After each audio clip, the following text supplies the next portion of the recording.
This, actually, we could say the next 2 weeks, we're talking about a couple of topics because this is kind of intro to weeks 2 and 3.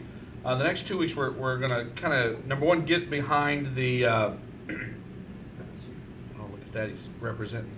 The next 2 weeks, we're going to kind of get into the main concept of the course, which is technology integration. Correct. You've got a huge meta-analysis to read.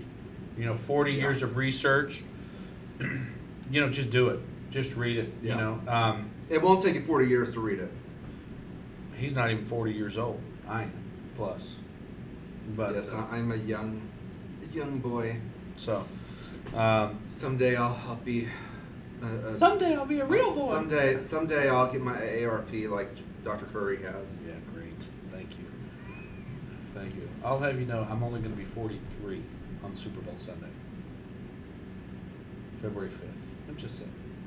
You know who else has my birthday? Who? 2 people born on the exact same day as me that I know of. I'm sure there was more, but 2 famous people. Oh. February 5th, 1969. Bobby Brown. Remember him, New Edition? Whitney Houston's ex-husband? Yes, I know who Bobby Brown is. Right? And the other one you will actually really like. Michael Sheen. Lucian from Underworld. Okay. Yep. Better than Charlie Sheen. He makes more money than me. Oh, yes. And a lot more people like him than they like me. Yeah, I only know, and I haven't really looked, but I know of one particular person that was born on my birthday, July 24th. To the date? No, but they were born on the same day. I know somebody born on July 24th, a famous person, so let's see who yours is. Mine is, and I'm blanking on her name. Oh. Yeah, I know. There went the effect of that story. The daughter of Steve Irwin. Bindi Irwin and I share the same birthday. So, Bindi on July 24th, happy birthday. I got another one for you. Carl the Mailman Malone. Oh, no, that's cool. Yeah. Oh, and also... No, there's a story behind this. Let me tell you the story. Well, there's another thing that I actually like him better on. He plays the repairman / adventurer on House 2, the second story. Oh, I haven't seen House 2. Oh, that excellent movie. Now, here's the story about Karl Malone and his birthday being July 24th. Of course, Karl Malone played the majority of his career for the Utah Jazz, correct? And Karl Malone was drafted by Utah, came out of Louisiana, drafted by Utah, and immediately heads to Salt Lake. He's never been to Utah or anything. Does not realize that July 24th is actually a holiday in Utah. It's a state holiday, and they have huge parades. Because that's the anniversary of when the Mormon pioneers hit Salt Lake City, right? Uh-huh. So Karl Malone shows up to Utah. He's just been drafted. They ask him to ride in a car in this parade the Jazz do. Karl Malone's thinking, he tells a story about how he's thinking, wow, these guys threw me a freaking parade for my birthday. This is amazing. Had no idea that he knows now. He knows now. But that's so Karl Malone's birthday is July 24th. He thought that was pretty awesome that the state of Utah made his birthday a holiday and threw him a parade in Salt Lake City. So there you go. So I'll never forget yours now because I know July 24th. So. Yeah, so, since it will be my 40th birthday, I do expect lots of presents. Been there, done that. So. Yes, I'm seeing who else is you're looking at that? Born on my birthday. I want to know to the date. Give me a famous person. Well, that's what I'm looking for. To the date. I'll give you 2. That's what I'm looking for here. Ooh, and I share some good birth dates here. Jennifer Lopez, 1969. Well, that's my age. Yes, but she was born on... Linda Carter. Wonder Woman? Wonder Woman! Really? Wow. July 24th, 1951. There's no way she looks like she was born in 1951. Anna Paquin. Anna Paquin, Rogue. And also Suki. Oh, yeah, I don't watch Suki. This is Bill. Where are you, Suki? Youngest Oscar winner ever. Yes. Age 10, the piano. That should have been our trivia question for the day. Oh, here we go. I don't know who she is. Who? Somebody to your date? Yep. Who? Shaghayeg Farahani. What is it? I have no clue who it is. Where's it at? In the middle.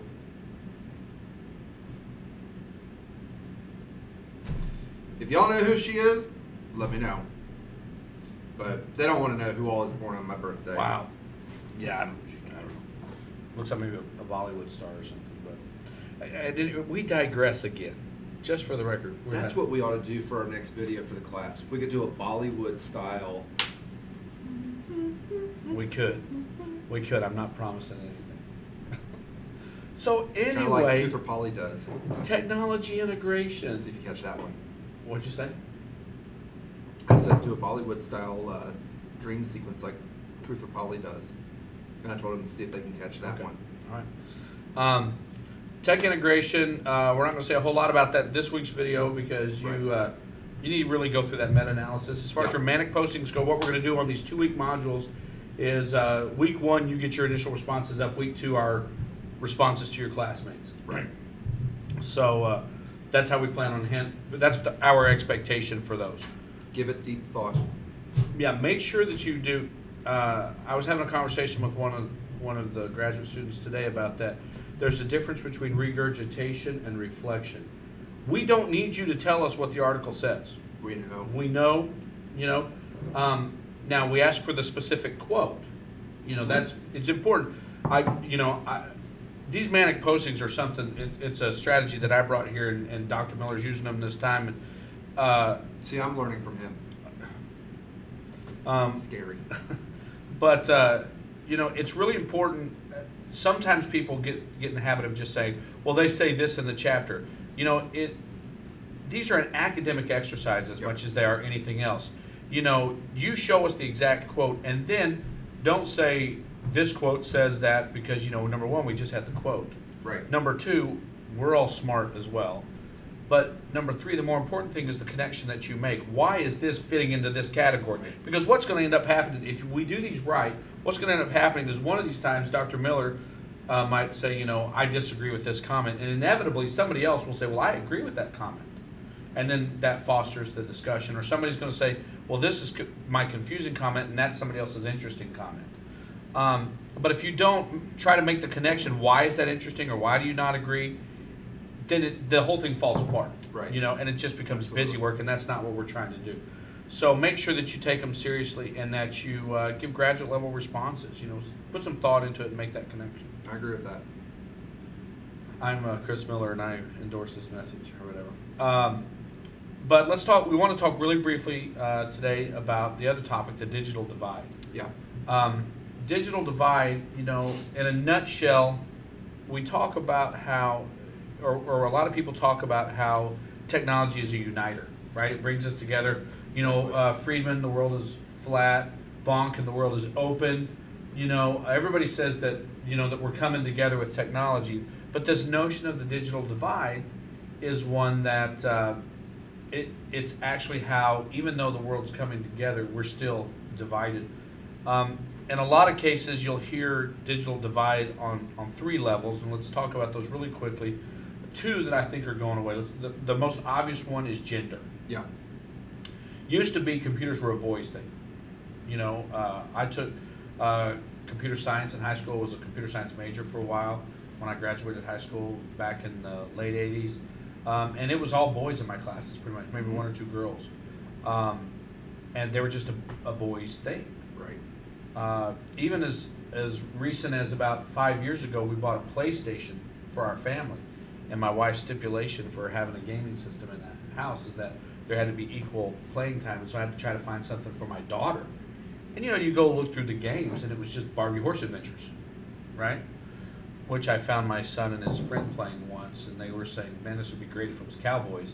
But, I'm so going to rip him on that. Oh, you ought to. Yeah. But, it's all geared towards boys, or was. Right.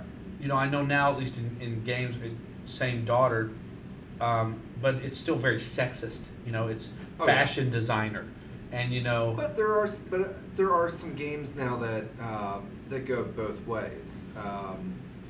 Scribblenauts is it's a DSi game that. It's basically an adventurer, and you have to complete these different levels by writing in the name of a particular item, there's maybe something up in the air, so you have to write ladder, and it magically creates a ladder. You climb the ladder and get the star right. I think that's what they call it. The only downside on that is that you can't pick a male or a female character. It's just the main character. I know Natalie's really into, she loves mysteries, and I think that's one of the reasons why she gravitated to Nancy Drew, because she identifies with Nancy Drew. Sure. And they've got, actually, in that sense, they've got a lot of Nancy Drew games. I mean, it's really quite impressive. For the DS, which Natalie has, and for the PC, I mean, there's a lot of Nancy Drew games, and Natalie really likes those.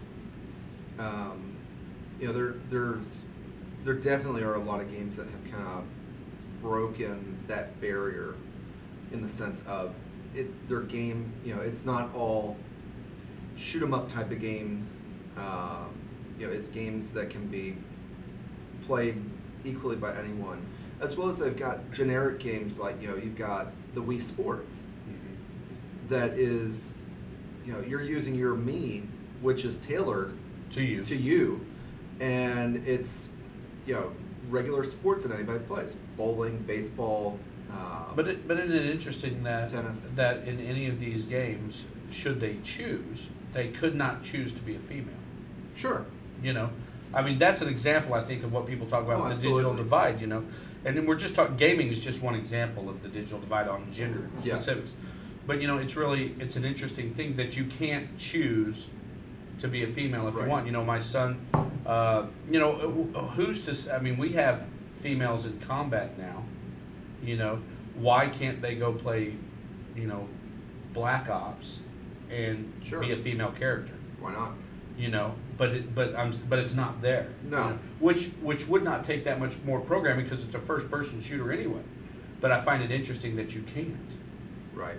You know? I mean, even just my daughter has gotten really big into Legos, and I've always loved Legos. They're I've, for the most part, you know, the old Legos before they came out with all these build sets, it was fairly gender neutral. You know, you create whatever you want, but I think it attracted more boys because it's more, you know, building type of stuff.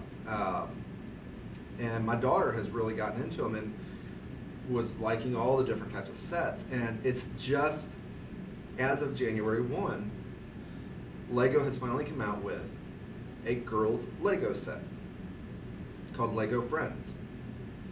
And yet it's, what's kind of sad is it actually does play into that gender, the stereotypical gender roles. Houses and horses and, you know, soda shop type stuff. Which, my daughter Natalie likes that stuff, but not every female does. Right. I mean, that's the thing. They expect every man to be, or every boy to be, an athlete and a warrior, and every girl to be a princess and a mom to be. Right. And those are societal stereotypes. And, you know, and I mean, this isn't a sociology class, but I mean, it plays in here. Right. That's just an example of the digital divide. At least from technology, from a gender standpoint. So what are these other? We have age is one. You know, what are your mom and dad like on the computer? My mom's good. My dad stinks. You know, my mom, she can get around pretty well. In fact, she's gotten to where she even likes a Mac. Go, Mom! Way to go, Mom. You know, we got them Nooks for Christmas. And she got a Nook and Dad got a Nook. I've gotten calls from Dad, can you show me how to do this? I've not heard anything from Mom. Mom just took care of business, huh? Yeah, but I also noticed that she hasn't bothered to tell Dad how to do it. So, and that probably is why they're still married. They're They're not having those conversations. It could be. It could be.